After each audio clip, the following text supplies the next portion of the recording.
Hello, नमस्कार, good morning, सुप्रभात, जय श्री कृष्ण। दोस्तों, विद्याशक्ति एजुकेशन के ऑनलाइन प्लेटफॉर्म पर आप सभी दोस्तों का हार्दिक स्वागत और अभिनंदन है। दोस्तों, आज अपन पढ़ेंगे जीवद्रव्य या प्रोटोप्लाज्म के बारे में। तो जीवद्रव्य या प्रोटोप्लाज्म क्या होता है, ठीक है, ये शब्द हम सब ने बहुत बार सुन रखा है, ठीक है। जो प्रॉपर जो साइंस के विद्यार्थी होता है, ठीक है, उनको वैसे ही पता होता है, ठीक है। और जो भी आप जनरल साइंस की तैयारी कर रहे हो कंपटीशन के लिए, ठीक है, तो उन्होंने भी 10वीं तक तो साइंस पढ़ी है, तो जीवद्रव्य के बारे में आप जानते हो और नॉर्मली आपको पता है कि कोशिका के अंदर है वो पाया जाता है। आगे बात समझ में। लेकिन एक अपन महत्वपूर्ण शब्द की बात करते हैं जिसका नाम है कोशिका द्रव्य। क्या नाम है?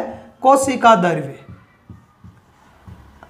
क्या ये कोशिका द्रव्य और जीवद्रव्य दोनों शब्द समान है? समान है? नहीं, ठीक है। दोनों का जो अर्थ है वो बिल्कुल अलग अलग होता है, ठीक है। अपन कोशिका द्रव्य है, इसको अपन बोलते हैं साइटोप्लाज्म। क्या बोलते हैं? इसको बोलते हैं साइटोप्लाज्म, ठीक है, साइटोप्लाज्म। और इसको अपन बोलते हैं प्रोटोप्लाज्म। जीवद्रव्य को अपन क्या बोलते हैं? जीवद्रव्य को अपन बोलते हैं प्रोटोप्लाज्म। तो साइटोप्लाज्म और प्रोटोप्लाज्म में डिफरेंट पाया जाता है, ठीक है। तो what is different between cytoplasm and protoplasm, ठीक है। तो इनके बारे में अपने को यहां पर देखना है कि दोनों में क्या अंतर है, ठीक है। तो बड़ी रोचक जानकारी मैं आपको इस वीडियो में देने वाला हूं, ठीक है। यदि आपने चैनल को अभी तक सब्सक्राइब नहीं किया तो सबसे पहले चैनल को आप सब्सक्राइब करो, ठीक है, लाइक करो और बेल वाले आइकन को प्रेस करो ताकि जैसे मैं कोई वीडियो अपलोड करूं उसका नोटिफिकेशन आपको हाथों हाथ मिल जाए। और यदि आपने अभी तक दोस्तों को शेयर नहीं किया वीडियो को तो फटाफट से अपने दोस्तों को वीडियो शेयर कर दो, ठीक है, ताकि उनको भी साइटोप्लाज्म में अर्थात कोशिका द्रव्य में और जीवद्रव्य में अंतर है वो समझ में आ जाए, ठीक है। तो अपन देखते हैं सबसे पहले जीवद्रव्य, ठीक है। बने रहो वीडियो के अंदर, ठीक है, आगे पूरा दोनों के बारे में समझ में आ जाएगा, ठीक है। अब बात करते हैं अपन, पहले स्टार्टिंग करते हैं जीवद्रव्य से। तो जीवद्रव्य अपन किसको कहते हैं? जीवद्रव्य सामान्यतः अपन कहेंगे, सामान्य आप नॉर्मल तौर पर क्या कह सकते हो कि भाई कोशिका में जो जीवित तरल पाया जाता है उसको अपन बोलते हैं जीवद्रव्य। जीवित तरल, ठीक है, कोशिका में जो जीवित तरल पाया जाता है उसको अपन क्या कह सकते हैं? जीवद्रव्य कह सकते हैं। या आप इसकी परिभाषा वो कैसे लिखते हो, ठीक है, किस प्रकार से लिख सकते हो? ऐसे भी आप परिभाषा लिख सकते हो कि कोशिका झिल्ली से घिरे हुए, है ना, कोशिका झिल्ली से घिरे हुए, कोशिका झिल्ली से गिरे हुए तरल लिख दो या अर्ध तरल लिख दो, एक ही बात है, सारे कारण समझाऊंगा मैं अभी आपको। अर्ध तरल पदार्थ को जीवद्रव्य कहते हैं। क्या बोलते हैं? जीवद्रव्य कहते हैं। जीवद्रव्य कहते हैं। तो ये भी आपकी परिभाषा सही है, ठीक है। और इसके अलावा आप यदि ये परिभाषा लिखते हो, ठीक है, कि कोशिका झिल्ली से गिरे हुए तरल या अर्ध तरल पदार्थ को अपन क्या बोलते हैं? अर्ध तरल पदार्थ को, ठीक है, यहाँ को है, ध्यान रखना, को अपन जीवद्रव्य कहते हैं, ठीक है। इसके अलावा अपन इसकी परिभाषा क्या लिख सकते हैं? कोशिका के अंदर पाए जाने वाले, कोशिका के अंदर पाए जाने वाले तरल पदार्थ को क्या कहते हैं? जीवद्रव्य कहते हैं। क्या बोलते हैं? जीवद्रव्य कहते हैं। जीवद्रव्य या क्या कहते हैं? प्रोटोप्लाज्म कहते हैं। ये आप परिभाषा लिख सकते हो। तो दो मैंने आपको इसकी परिभाषा बता दी है। अब अपन इस परिभाषा का अर्थ समझेंगे, ठीक है। तो कोशिका के अंदर पाए जाने वाले जीवित तरल को या पाए जाने वाले तरल को क्या बोलते हैं अपन? जीवद्रव्य कहते हैं, प्रोटोप्लाज्म कहते हैं। इसके अलावा कोशिका झिल्ली से घिरे हुए अर्ध तरल या तरल पदार्थ को अपन जीवद्रव्य कहते हैं, ठीक है। तो ये जीवद्रव्य है क्या? अब परिभाषा से कोई समझ में नहीं है, परिभाषा से चीज क्लियर नहीं हुई है इससे कि हाँ, जीवद्रव्य कहते हैं कि उसके अंदर पाई जाने वाली चीज को जीवद्रव्य कहते हैं। लेकिन इसको जीवद्रव्य क्यों कहा गया है? तो ये जब अपन वर्ड बोलते हैं तो अपने को एक चीज का आभास होता है कि भाई ये जीवद्रव्य है, तो हम जीव है। जैसे इसमें भी क्या है? जीव है। इसमें भी क्या है? जीव है। हम कहते हैं ना भाई, हम कहते हैं जीव शब्द हमारे दिमाग में आते ही हम सोचते हैं कि हाँ वो जीवित है। वो क्या है? जीवित है, ठीक है। या अपन क्या सोचते हैं? या अपन ये सोचते हैं जीवन, जीवन या मान लिया कि आपके लिए सजीव, शब्द आ जाए, ठीक है, या जीव शब्द आ जाए, तो ये तीनों शब्द एक ही है, ठीक है। जीवन बोल दो या सजीव बोल दो या जीव बोल दो, बायोलॉजिकल दृष्टिकोण से तीनों जो शब्द होते हैं वो एक ही होता है, ठीक है। अब जीवन या सजीव अपन किसको कहेंगे?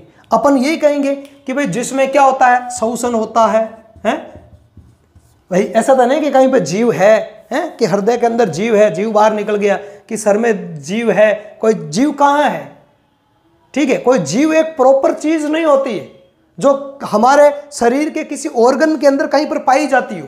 ध्यान रखना, जीव कोई एक प्रॉपर चीज, वस्तु या कोई पदार्थ नहीं है जो हमारे शरीर के अंदर कहीं पाया जाता है, ठीक है।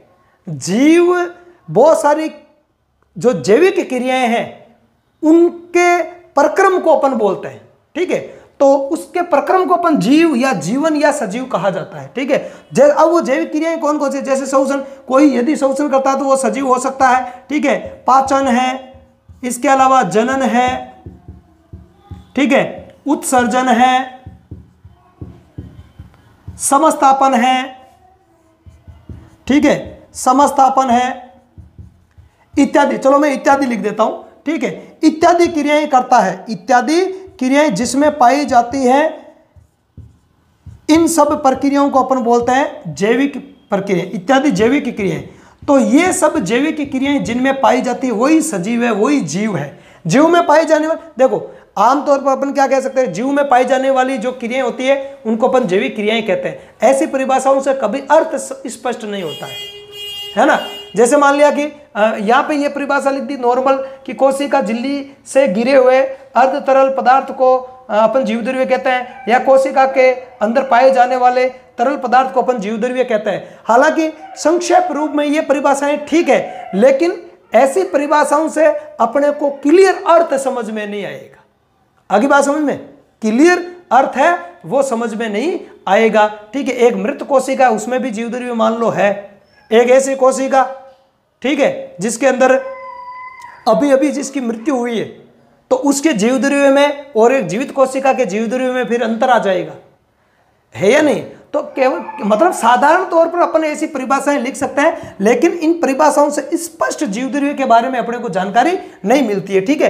तो अपन बात करें जीवद्रव्य है क्या, तो इसको समझने के लिए देखो जीवन या सजीव या जीव क्या होता है। भाई कोई जीव क्या होता है, हम किसको कहते हैं जीव, जिसमें श्वसन, पाचन, जनन, उत्सर्जन या समस्थापन और इत्यादि अन्य जैविक क्रियाएं होती है, तो उनको अपन बोलते हैं जीव या सजीव या जीवन कहा जाता है। उसको क्या कहा जाता है, उसको जीवन कहा जाता है। तो जब तक कोई जीव या किसी जीव के अंदर ये क्रियाएं संपन्न होगी तब तक वो किसका कार्य करेगा, जीवन का कार्य करेगा, मतलब वो सजीव है, मतलब वो क्या है, सजीव है। ऐसे ही जो ये जीवद्रव्य होता है इसके अंदर भी यही क्रियाएं होती है। आप श्वसन कर रहे हो तो आपकी कोशिका के प्रत्येक कोशिका द्रव्य में क्या होता है, सॉरी जीवद्रव्य में क्या होता है, श्वसन होता है। क्या होता है, श्वसन होता है। आप पाचन करते हो, हमारे अंदर पाचन तंत्र होता है, तो जीवद्रव्य के अंदर भी पाचन होता है। हम जनन करते हैं, जीवद्रव्य या कोशिका भी जनन करती है। हम उत्सर्जन करते हैं, कोशिका के अंदर भी उत्सर्जन होता है, या कोशिका द्वारा भी उत्सर्जन होता है। मतलब जो जैविक क्रियाएं सजीवों के लिए अनिवार्य होती है, या जिन जिन जैविक क्रियाओं के कारण कोई सजीव रह पाता है, वो जैविक क्रियाएं जीवद्रव्य में भी होती है। यदि ये जीवद्रव्य इन जैविक क्रियाओं को बंद कर दे तो आप नहीं कर पाओगे वो क्रिया, फिर आप मर जाओगे या आप मृत घोषित हो जाओगे। जैसे श्वसन, जब जीवद्रव्य श्वसन करना बंद कर देगा ना तो आप श्वसन नहीं कर पाओगे, कभी भी आप श्वसन नहीं कर पाओगे, है ना। कोशिका वाला स्टार्टिंग किया था पॉइंट, आ रहा है याद।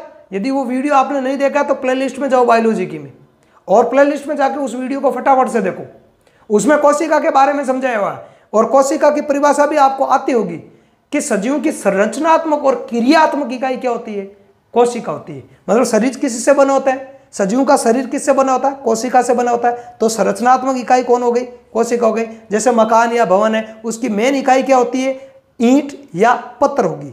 बाकी जो अपन सीमेंट वगैरह जो काम में लेते हैं वो तो ईंट या पत्थर को जोड़ने के लिए काम में लेते हैं, वो तो सहायक चीजें हो गई, है ना। मेन जो मजबूती प्रदान करने वाला केवल है ना, तो वो कौन हो गया, पत्थर हो गया या ईंट हो गया। तो मकान किससे बना हुआ है? ईंट या पत्थर से। तो मकान की संरचनात्मक इकाई कौन होगी? संरचना किससे बनी हुई है मकान की? पत्थर या ईंट से, तो वो उसकी संरचनात्मक इकाई हुई। ऐसे ही जो हमारे शरीर की जो कोशिका होती है, ठीक है, कोशिकाएं मिलकर हमारे शरीर का निर्माण करती है, हमारी बॉडी का निर्माण करती है। तो हमारे शरीर की जो संरचनात्मक इकाई है वो कौन होगी? कोशिका होगी।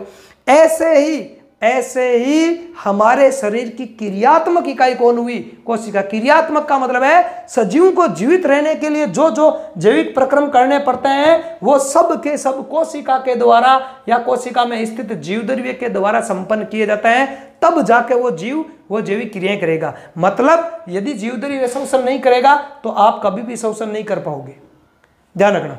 यदि जीवद्रव्य पाचन, उत्सर्जन या और अन्य उपापचय क्रियाएं जो होती है, मेटाबॉलिज्म, रिएक्शन, वो यदि जीवद्रव्य में नहीं होगी तो आप वो नहीं कर पाओगे, आप में नहीं होगी।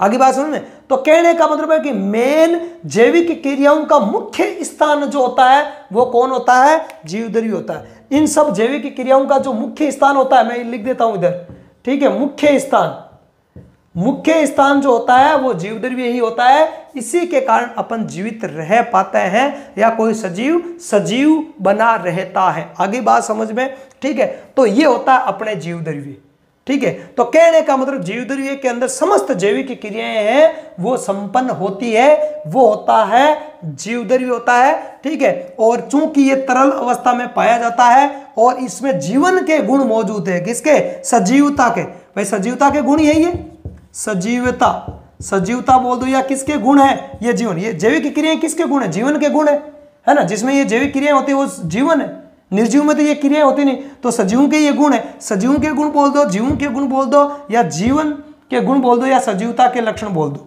तो ये सजीवता के लक्षण कौन होती है? जैविक क्रियाएं, ठीक है। तो सजीवता या जीवन है वो इसके अंदर पाया जाता है, मतलब ये जैविक क्रियाएं इसमें होती है। तो ये जो होता है इसलिए उसको जीवित बोला जाता है, और तरल पदार्थ में तो इसलिए इसको अपन तरल पदार्थ बोलते हैं। तो इसलिए इसको अपन जीवित तरल या जीवद्रव्य कहते हैं। आगे बात समझ में? अब बात करें कि ये जो प्रोटोप्लाज्म या ये जो जीवद्रव्य जो वर्ड है वो सबसे पहले किसने दिया था? आगे बात समझ? तो इन शब्दों के बारे में अपन देखते हैं, कुछ 2-3 शब्द है इसके बारे में, उनको अपन देखते हैं। तो जीवद्रव्य जो शब्द है या प्रोटोप्लाज्म जो शब्द है, ठीक है, इस शब्द का जो ये जो पद है, इस पद का जो गठन करने वाले वैज्ञानिक थे, हाँ, मतलब जो जीवद्रव्य या जो प्रोटोप्लाज्म जो पद है, इस पद का जो गठन करने वाले जो वैज्ञानिक थे वो थे आपके पुरकिंजे। कौन थे? पुरकिंजे। अपन इसके बारे में 3 जानकारियां देखते हैं। एक तो इसका गठन किसने किया? गठन का मतलब निर्माण, शब्द का निर्माण है, ठीक है, शब्द का निर्माण। इस शब्द का निर्माण करने वाले कौन थे? तो वो थे आपके पुरकिंजे। कौन से वैज्ञानिक? वैज्ञानिक का नाम है पुरकिंजे। आगे बात समझ में? पद का गठन मतलब शब्द का निर्माण किसने किया? पुरकिंजे ने किया था। और कोशिका के अंदर पाए जाने वाले तरल पदार्थ के लिए जीवद्रव्य शब्द का सर्वप्रथम जो इस्तेमाल है, शब्द का प्रयोग है ना, इस शब्द का प्रयोग कोशिका के अंदर पाए जाने वाले जैविक पदार्थ या सजीव तरल के लिए जीवद्रव्य या प्रोटोप्लाज्म जो शब्द है उसका जो सर्वप्रथम जो प्रयोग किया था वो प्रयोग किया था वान मोहल ने। किसने किया था? किस वैज्ञानिक ने? वान मोहल ने या वान मोहल। तो वान मोहल ने इस शब्द का सर्वप्रथम प्रयोग किया था, ठीक है, किसके लिए? कोशिका के अंदर पाए जाने वाले जीवित तरल के लिए प्रोटोप्लाज्म शब्द का सबसे पहले प्रयोग किसने किया था? वान मोल ने किया था, ठीक है। आगे बात समझ में? ठीक है, 1846 में। कब किया था? 1846 में, ठीक है। और इस शब्द का जो गठन है, शब्द का निर्माण करने वाले वैज्ञानिक कौन थे? वो थे आपके पुरकिंजे। कौन थे? वो थे आपके पुरकिंजे 1840 में, ठीक है। कब? 1840 में। तो 1840 में इस पद का गठन किया गया, इस नाम का गठन किया गया, और फिर 46 में इसका प्रयोग पहली बार किया गया। अब बात करें एक और महत्वपूर्ण जानकारी, ध्यान रखना, और वो महत्वपूर्ण जानकारी है जीवद्रव्य को जीवन का भौतिक आधार किसने कहा?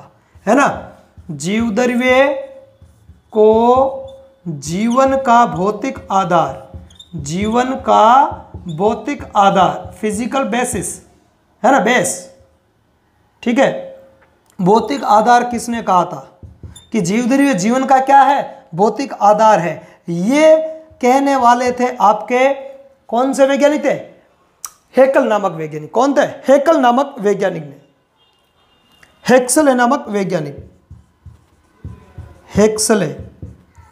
हेक्सले ने, ठीक है। तो हेक्सले ने जीवद्रव्यों को जीवन का भौतिक आधार कहा है, ठीक है। और इस शब्द का गठन किसने किया, वान मोल ने। और शब्द का प्रयोग सबसे पहले किसने किया, वान मोल ने। और शब्द का जो निर्माण है या गठन है वो पुरकिंजे ने किया था। तो ये 3 शब्द हैं, इनके बारे में आपको ध्यान में रखना है। अब अपन बात करें एक और इंपॉर्टेंट शब्द जिसकी अपन बात कर रहे थे, कोशिका द्रव्य। फिर ये कोशिका द्रव्य क्या होता है, आगे बात समझ में। तो कोशिका द्रव्य और जीवद्रव्य है वो समान नहीं है, दोनों में क्या होता है, दोनों में बिल्कुल अंतर पाया जाता है, ठीक है। तो कोशिका द्रव्य क्या होता है इसको अपन देखें। जीवद्रव्य क्या होता है, जीवद्रव्य अपन कहते हैं कोशिका के अंदर जो संपूर्ण जो तरल पदार्थ पाया जाता है, जैविक तरल पदार्थ या जीवित तरल पदार्थ पाया जाता है, उसको अपन कहते हैं जीवद्रव्य। उसको अपन क्या बोलते हैं, जीवद्रव्य बोलते हैं। कई लोग यहाँ पर कंफ्यूज हो जाते हैं कि कोशिका के अंदर संपूर्ण तरल पदार्थ जो पाया जाता है उसको कोशिका द्रव्य कहते हैं। यह परिभाषा आपकी गलत है, ठीक है। यदि आप ये कह रहे हो कि कोशिका के अंदर पाए जाने वाले तरल पदार्थ को या जीवित तरल पदार्थ को या द्रव्य पदार्थ को अपन कोशिका द्रव्य कहते हैं, तो ये परिभाषा आपकी गलत है। वो ये परिभाषा जीवद्रव्य की होगी, कोशिका द्रव्य की नहीं होगी, ठीक है। कोशिका द्रव्य जिसको अपन अंग्रेजी में साइटोप्लाज्म बोलते हैं वो अलग चीज है, ठीक है। अब वो क्या अलग चीज है, जीवद्रव्य से वो कैसे अलग है, अभी अपन देखते हैं, ठीक है। तो जीवद्रव्य की परिभाषा अभी बता दी कि कोशिका के अंदर पाए जाने वाले संपूर्ण जो तरल पदार्थ है या कोशिका के अंदर पाए जाने वाले तरल पदार्थ को अपन क्या बोलते हैं, जीवद्रव्य कहते हैं। तो इसके अंदर देखो, जैसे मान लिया कि ये कोशिका है, ये एक कोशिका है और इस कोशिका के अंदर केंद्रक भी पाया जाता है और बाकी ये तरल पदार्थ, चारों ओर तरल पदार्थ है। अन्य कोशिकांग माइटोकॉन्ड्रिया वगैरह है, ठीक है। अंतःपर्दवी जालिका है, ठीक है। गाल्जिकाय है, ठीक है। लाइसोसोम है, ठीक है। इस प्रकार की जो संरचनाएं हैं, हरितलवक है, ठीक है। तो इस प्रकार की बहुत सारी संरचनाएं कोशिकांग मतलब कोशिकांग पाए जाते हैं, उसको अपन बोलते हैं जीवद्रव्य। लेकिन यदि अपन केंद्रक को छोड़ दें, किसको छोड़ दें, केंद्रक को छोड़ दें और बाकी जितना भी तरल है, केंद्रक से लेकर कोशिका झिल्ली तक का जितना भी तरल पदार्थ है, उस संपूर्ण तरल पदार्थ को ही क्या कहा जाता है, कोशिका द्रव्य या साइटोप्लाज्म कहा जाता है। मतलब जीवद्रव्य में से आप केंद्रक को छोड़ दो, जीवद्रव्य में से केंद्रक को छोड़ दो, बाकी बचा हुआ जो तरल है वो क्या कहलाएगा, वो कहलाएगा कोशिका द्रव्य, साइटोप्लाज्म उसको कहते हैं। आगे बात समझ में। तो कहने का मतलब 2 चीजों का ध्यान रखना है। तो अपन जीवद्रव्य अपन किसको कहेंगे, जीवद्रव्य अपन कहेंगे, जीवद्रव्य में शामिल हो जाएगा कोशिका द्रव्य, कोशिका द्रव्य प्लस केंद्रक, सॉरी कोशिका द्रव्य पूरा लिखूं, कोशिका द्रव्य प्लस केंद्रक, है ना भाई। जो मैंने कहा है उसके अकॉर्डिंग तो जीवद्रव्य क्या हुआ, कोशिका द्रव्य और केंद्रक का क्या हुआ, योग हुआ। क्योंकि कोशिका द्रव्य किसको कहता है, केंद्रक को छोड़ दो जीवद्रव्य में से, तो बाकी जो जितना भी तरल बचा केंद्रक से लगाकर कोशिका झिल्ली के मध्य का पूरा, उसको अपन बोलते हैं कोशिका द्रव्य। तो कोशिका द्रव्य के अंदर केंद्रक को जोड़ दो तो क्या बन जाएगा, जीवद्रव्य बन जाएगा। देखो इसको मैथ्स के फॉर्मूले से समझते हैं, ऐसे आपको बहुत ही कम लोग समझाएंगे ऐसे चीजों को, ठीक है। तो इसको मैथ्स के फॉर्मूले से समझता है, जीवद्रव्य बराबर कोशिका द्रव्य प्लस केंद्रक। अब कोशिका द्रव्य निकाल लो, कोशिका द्रव्य क्या हो जाएगा, मैथ्स का प्रयोग करो, कोशिका द्रव्य को इधर रहने दो, ठीक है।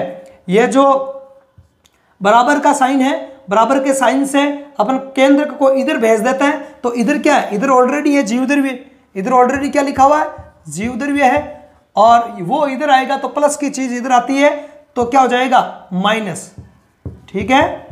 तो जीवद्रव्य में से केंद्रक को बाहर निकाल दो, माइनस का मतलब क्या है, बाहर निकालना, माइनस करना। जीवद्रव्य में से केंद्रक को बाहर निकाल दो, शेष बचा हुआ जो भी पदार्थ है वो क्या कहलाएगा? साइटोप्लाज्म। क्या कहलाएगा? साइटोप्लाज्म या कोशिका द्रव्य। क्या कहलाएगा? साइटोप्लाज्म या कोशिका द्रव्य। यही तो बात मैं कह रहा हूं। जीवद्रव्य में से केंद्र को छोड़ दो, बाकी बचा हुआ क्या हो जाएगा? कोशिका द्रव्य हो जाएगा, साइटोप्लाज्म। तो ये है मेन डिफरेंट आपके साइटोप्लाज्म और जीवद्रव्य के अंदर। आगे बात समझ में? ठीक है। तो अक्सर ये परिभाषा कई लोग गलत करते हैं, अक्सर साइंस के स्टूडेंट भी इस परिभाषा को गलत कर देते हैं। लिखा हुआ आता है प्रश्न के अंदर, कोशिका के अंदर पाए जाने वाले समस्त या संपूर्ण जैविक तरल पदार्थ को कहा जाता है। ऑप्शन ए में आएगा कोशिका द्रव्य या साइटोप्लाज्म, ऑप्शन बी में आएगा कोशिका द्रव्य या प्रोटोप्लाज्म, ऑप्शन सी में आ जाएगा उपयुक्त दोनों, और ऑप्शन डी में कोई और वर्ड दे देगा या कोई भी बना देगा। तो उपयुक्त दोनों वाला होगा नहीं। कई बार लोग उपयुक्त दोनों कि हाँ वही जीवद्रव्य वही कोशिका द्रव्य एक ही, एक नहीं है। आगे बात समझ में? या कुछ कर देंगे, क्या कर देंगे कि कोशिका द्रव्य। देखो कैसे क्वेश्चन आ गया, ऑप्शन ए के अंदर आ गया, ऑप्शन ए के अंदर आ गया कोशिका द्रव्य, कोशिका द्रव्य। ऑप्शन बी में क्या आ गया? जीवद्रव्य, जीवद्रव्य। और ऑप्शन सी में क्या आ गया? उपयुक्त दोनों। शॉर्ट में लिख देता हूं मैं दोनों। और ऑप्शन डी के अंदर चलो एक और वर्ड देता हूं मैं, ठीक है, एक और वर्ड देता हूं, प्रोटोप्लास्ट। क्या देता हूं? Protoplast, protoplast. आगे बात समझ में? इसको क्या बोलते हैं? इसको बोलते हैं अपन प्रोटोप्लाज्म, और इसको क्या बोलते हैं? साइटोप्लाज्म। ध्यान रखना तीनों वर्डों के बारे में। इसको क्या बोलते हैं? इसको बोलता है साइटोप्लाज्म, साइटोप्लाज्म। और इसको क्या बोलते हैं? इसको बोलते हैं अपन जीवद्रव्य को क्या बोलते हैं अंग्रेजी में? प्रोटोप्लाज्म। क्या बोलते हैं? प्रोटोप्लाज्म। और ये एक वर्ड लिखा मैंने प्रोटोप्लास्ट, टे है पीछे, टे सेम शब्द नहीं है, दोनों अलग अलग है। अब बताओ कभी आएगा तो ये भी मैं बताऊंगा ये भी क्या है, ठीक है। इसलिए ऐसी चीजों को समझने के लिए, कंपैरेटिव चीजों को समझने के लिए मेरे चैनल पर आप लगातार जुड़े रहिए, ठीक है। बहुत रोचक से रोचक और ऐसी चीजें बताऊंगा कि एक बार देखते आपको तुरंत याद हो जाएगी और जीवन भर कभी आप उनमें अंतर है वो भूल नहीं पाओगे, अदरवाइज आपके कंफ्यूजन है वो बनी रहेगी, इसकी मैं आपको गारंटी देता हूं, ठीक है। तो यहां पर अपन सवाल अपना क्या था? सवाल था कि कोशिका के अंदर पाए जाने वाले संपूर्ण तरल पदार्थ को क्या कहते हैं, या संपूर्ण जीवित तरल को क्या कहते हैं। ऑप्शन ए में आ गया कोशिका द्रव्य, या क्या बोल रहे इसको? साइटोप्लाज्म। क्या बोल रहे? साइटोप्लाज्म। ऑप्शन बी में आ गया जीव द्रव्य या प्रोटोप्लाज्म, ऑप्शन सी में आ गया दोनों, और ऑप्शन डी में हो गया प्रोटोप्लास्ट। क्या? प्रोटोप्लास्ट। अब कई लोग तो कर देंगे वो दोनों वाला, कई तो क्या कर देंगे? दोनों वाला कर देंगे, क्योंकि सटीक से याद नहीं है चीज या कंफ्यूज कर रही है, ठीक है। गुणात्मक स्टडी की नहीं है ना। ध्यान रखना, पढ़ाई जो होनी चाहिए वो गुणात्मक होनी चाहिए। जब तक आप गुणात्मक पढ़ाई नहीं करोगे तब तक आपको ऐसी चीजें याद नहीं रहेगी। और साइंस में गुणात्मक पढ़ाई है वो आपको बहुत ही कम जगह करवाई जाती है, ठीक है। यहां पर अपने चैनल पर विद्याशक्ति एजुकेशन के चैनल पर आपको सभी पॉइंटों की गुणात्मक स्टडी करवाई जाएगी, भले ही समय थोड़ा सा ज्यादा लग जाए, ठीक है। तो यहां पर अपन बात कर रहे हैं, तो इसका सही आंसर क्या हो जाएगा? सही आंसर हो जाएगा जीव द्रव्य, क्योंकि कोशिका द्रव्य अलग होता है ना। वो कह रहा है कि कोशिका के अंदर पाए जाने वाले संपूर्ण तरल को क्या कहता है, तो वो जीव द्रव्य हो जाएगा, नहीं कि कोशिका द्रव्य, ठीक है। केंद्र को छोड़कर सहज समझ जो तरल है उसको क्या बोलते हैं अपन? उसको बोलते हैं कोशिका द्रव्य।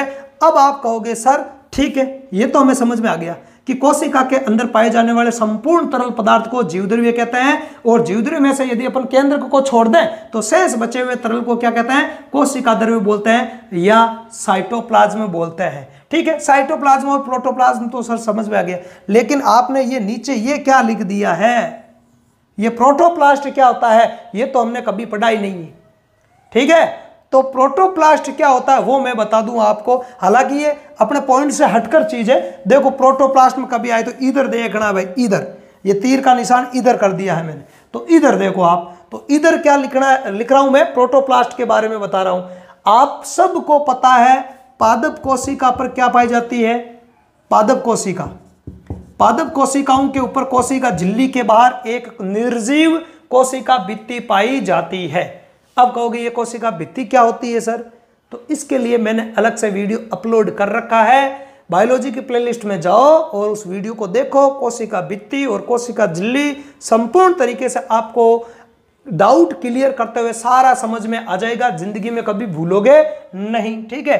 तो अब कोशिका, पादप कोशिका के बारे में तो आपने सुना ही है, और सभी पादप कोशिकाओं पर क्या पाई जाती है? कोशिका भित्ति पाई जाती है। यह सवाल कक्षा 6 में पढ़ा होगा आपने, है? सभी पादप कोशिकाओं के ऊपर कोशिका झिल्ली के बाहर एक निर्जीव भित्ति पाई जाती है जिसको कोशिका भित्ति कहते हैं, जबकि जंतु कोशिकाओं में इसका अभाव होता है। ये लाइन जो मैं बोल रहा हूं ये कक्षा 6, 7 या 8 यहां कहीं ना कहीं आपने पढ़ी होगी। आगे बात समझ में? ठीक है। अब यदि अपन पादप कोशिका के ऊपर से कोशिका भित्ति हटा दे, क्या कर दे? कोशिका भित्ति हटा दे, तो कोशिका भित्ति हटाने के बाद में कोशिका भित्ति रहित पादप कोशिका जो होती है उसी को बोलते हैं प्रोटोप्लास्ट। क्या बोलते हैं उसको? उसको प्रोटोप्लास्ट कहा जाता है। तो प्रोटोप्लास्ट की परिभाषा क्या होगी? कोशिका भित्ति रहित पादप कोशिकाओं को प्रोटोप्लास्ट कहते हैं। प्रोटोप्लास्टों का निर्माण है उत्तक संवर्धन में किया जाता है। पादपों में जब उत्तक संवर्धन करवाता तो ये आगे की चीजें इतना अपने को डीप जाना नहीं है। आगे बात समझ में? तो ये है कोशिका द्रव्य और जीवद्रव्य के बारे में। अब अपन देखते हैं कि इनके जीवद्रव्य के भौतिक और इसके रासायनिक गुण है वो क्या होते हैं। ठीक है, तो जीवद्रव्य के भौतिक और रासायनिक गुणों को अपन देखते हैं। जीवद्रव्य के भौतिक गुण कौन कौन से होता है और रासायनिक गुण है वो जीवद्रव्य के कौन कौन से होता है। भौतिक गुणों की बात करें तो जीवद्रव्य एक जटिल विस्कोसी पदार्थ है। कैसा है? जटिल विस्कोसी पदार्थ है।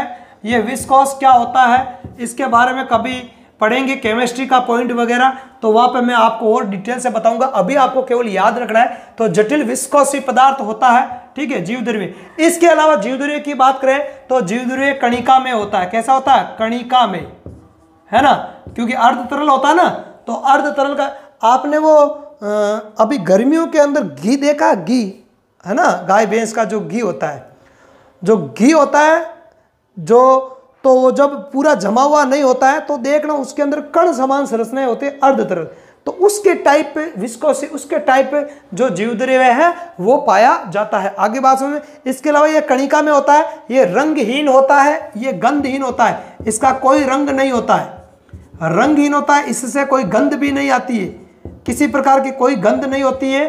तो ये रंगहीन होता है, गंधहीन होता है, कणिका में होता है, जटिल विस्कोसी पदार्थ है। और इसके अलावा बात करें तो ये लचीला भी होता है। कैसा होता है? ये लचीला होता है। ठीक है, लचीला होता है, लचीला। ओके, तो ये रंगहीन, गंधहीन, कणिका में, जटिल विस्कोसी, ठीक है, और लचीला पदार्थ होता है या लचीला होता है। साथ ही साथ जीवद्रव्य रंगहीन है। भाई रंगहीन है ना, इसका कोई रंग होता ही नहीं है, तो इसका मतलब है कि इसके अपन आर पार भी देख सकते हैं। मतलब ये पारदर्शी होता है, लेकिन थोड़ा सा क्या अर्ध तरल है, तो कई बार इसको अपन पारभासी भी बोलते हैं। तो ये पारदर्शी और पारभासी दोनों में से कोई एक हो सकता है। तो मोटे तौर पर जीवद्रव्य के ऐसे तो बहुत सारे लक्षण हैं, ध्यान रखना, जीवद्रव्य के बहुत सारे भौतिक लक्षण, लेकिन इतने आते नहीं, इतने आप चिंता मत लो। ठीक है, प्रश्न कहां से आएगा वो मैं बताऊंगा आपको। ठीक है, तो जटिल विस्कोसी पदार्थ है, कणिका में होता है, रंगहीन होता है, गंधहीन होता है, लचीला और पारदर्शी या पारभासी होता है। अब बात करें जीवद्रव्य के रासायनिक गुणों की, तो कौन कौन से जो रासायनिक पदार्थ, रासायनिक गुण का मतलब है कि कौन कौन से रासायनिक पदार्थ इसके अंदर पाए जाते हैं। ये रासायनिक पदार्थ थोड़ी के, ये रासायनिक पदार्थ है नहीं, ये रासायनिक, जैसे मान लिया कि मैं कह दूं कि मैं काला हूं, ठीक है, तो ऐसे ये रंगहीन है, ये गंधहीन है। आ रही है ना बात समझ में? ठीक है, तो ये कोई रासायनिक गुण नहीं है, ऐसा थोड़ी कोई रंगहीन कोई रासायनिक पदार्थ है, नहीं। बात करें रासायनिक गुणों की, तो रासायनिक गुणों का मतलब होता है कि इसके अंदर कौन कौन से पदार्थ पाए जाते हैं। पदार्थ तो रसायन होता है, ठीक है, तत्वों से इनसे ही बना होता है। तो सबसे पहली बात करें तो जीवद्रव्य में पाया जाता है जल, और ध्यान रखना है 90% से अधिक वो डिपेंड करेगा कोशिका के ऊपर। किस पर डिपेंड करेगा? कोशिका के ऊपर।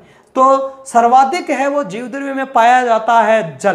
क्या पाया जाता है? जल है वो सर्वाधिक पाया जाता है। इसके अलावा बात करें तो जीवद्रव्य के अंदर कार्बनिक पदार्थ भी पाए जाते हैं। कौन से पदार्थ? कार्बनिक पदार्थ है वो भी पाए जाते हैं। कौन कौन से कार्बनिक पदार्थ हैं तो मैं बताऊं आपको। कार्बनिक पदार्थ जो कार्बन के यौगिक होते हैं, प्रोटीन है, कार्बोहाइड्रेट है, विटामिन है, ये बस है ना। तो कार्बोहाइड्रेट है, कार्बोहाइड्रेट, प्रोटीन, विटामिन, वसा है, ये सब कार्बनिक पदार्थ होते हैं। कैसे पदार्थ होता है? कार्बनिक पदार्थ होता है। ये सब के सब किस में पाया जाता है? जीवद्रव्य के अंदर पाया जाता है। ठीक है, वसा या लिपिड, जिसको अपन क्या कहते हैं? लिपिड भी बोलते हैं। अब बात करें अकार्बनिक पदार्थ कौन कौन से होते हैं? अकार्बनिक पदार्थ, जब भी देखो ट्रिक बताऊं इसका मैं आपको, इसका ट्रिक, कई बार क्या है कि कार्बनिक पदार्थ तो लिख देते हैं लेकिन अकार्बनिक पदार्थ याद ही नहीं आता है। कार्बनिक पदार्थ में तो क्या हिंट मिल जाता है अपने को कि हाँ कार्बन से बने हुई होगी, तो कार्बोहाइड्रेट है, प्रोटीन है, वसा है, ये कार्बोहाइड्रेट ये कार्बनिक पदार्थ होता है, क्योंकि ये सब किससे बना होता है? कार्बनिक पदार्थों से बने होते हैं। लेकिन अकार्बनिक पदार्थ क्या होंगे? जिनमें कार्बन नहीं है। तो ऐसे पदार्थ आपको याद ही नहीं आएंगे उधर। अपने को एक ही बात ध्यान रखना, आयन, जो आयन होते हैं, है ना, जो तत्व होते हैं वो लिख देना। जैसे कैल्शियम है, मैग्नीशियम है, कैल्शियम है, मैग्नीशियम है, ये आयनों के रूप में भी हो सकते हैं। ठीक है, क्लोरीन है, सोडियम है, पोटेशियम है। आगे बात समझ में? ये इस प्रकार के जितने जो आयन होते हैं जो सजीवों के अंदर पाए जाते हैं, ठीक है, ये इसके अंदर आप लिख सकते हो। जैसे लोहा है, नाइट्रेट आयन है, ठीक है, इस प्रकार के जो आयन है वो आप लिख सकते हो। ठीक है, तो ये होता है कार्बनिक पदार्थ। इसके अलावा कुछ अन्य पदार्थ हैं वो भी जीवद्रव्य के अंदर पाए जाते हैं। जैसे बात करें विटामिन, हार्मोन्स, ठीक है, इसके अलावा जैसे लेटेक्स वगैरह है, तो अन्य पदार्थ भी जीवद्रव्य के अंदर पाए जाते हैं। ठीक है, तो इन सब जानकारियों को आपके लिए मैं एक बार नोट्स के रूप में लिख देता हूं और उसका आप स्क्रीनशॉट ले लेना। तो पहले मैं इसको लिख देता हूं। जीवद्रव्य या प्रोटोप्लाज्म एक बार फटाफट से देख लेते हैं। सामान्यतः कोशिका में पाए जाने वाले जीवित तरल पदार्थ को प्रोटोप्लाज्म या जीवद्रव्य, ठीक है, कहते हैं। जीवद्रव्य में जीवन के गुण है वो मौजूद होते हैं। ठीक है, अब जीवद्रव्य, तो जीवद्रव्य जीवन का क्या होता है? जीवद्रव्य जीवन का भौतिक आधार होता है। ये बात बताने वाले कौन थे? हेक्सले। हेक्सले ने जीवद्रव्य को जीवन का भौतिक आधार कहा था। ठीक है, जीवद्रव्य शब्द जो प्रोटोप्लाज्म जो शब्द है उसका जो गठन करने वाले कौन थे? वो थे पुरकिंजे 1840। ठीक है, और कोशिका के अंदर पाए जाने वाले समस्त जीवित पदार्थ को प्रोटोप्लाज्म या जीवद्रव्य कहने वाले कौन थे? कहने वाले कौन? सबसे पहले जीवद्रव्य शब्द का जो प्रयोग है वो करने वाले कौन थे?